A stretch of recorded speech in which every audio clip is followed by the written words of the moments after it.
شیطان ہمارا اصلی دشمن ہے، وہ چھوٹی چھوٹی باتوں کو اچھالتا ہے اور ہمارے دل میں بہت بڑا پہاڑ بنا کر ماں کے بارے میں، باپ کے بارے میں بدگمان کرتا ہے، بدظن کرتا ہے۔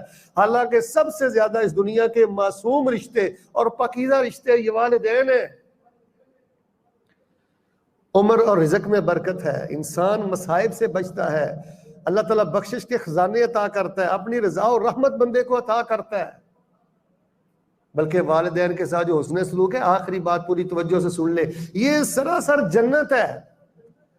آپ اپنی ماں کو کھلا نہیں رہے، پلا نہیں رہے، ان سے محبت نہیں کر رہے، ان سے وقت نہیں دے رہے، آپ اللہ سے اللہ کی جنت کا سودا کر رہے ہیں۔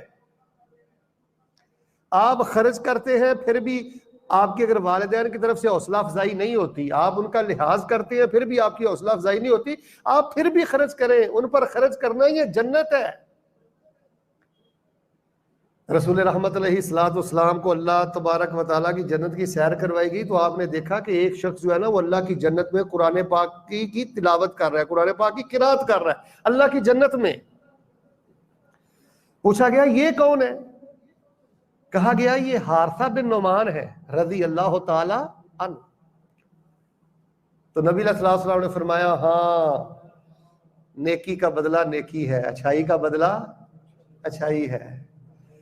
جائیے وہ حدیث جا کر پڑھیے، اس کے آگے لکھا ہے وَكَانَ أَبَرَّ النَّاسِ بِأُمِّهِ، حضرت حارثہ بن نعمان رضی اللہ تعالیٰ عنہ اپنی ماں کے ساتھ سب سے زیادہ اچھائی اور نیکی کرنے والے تھے۔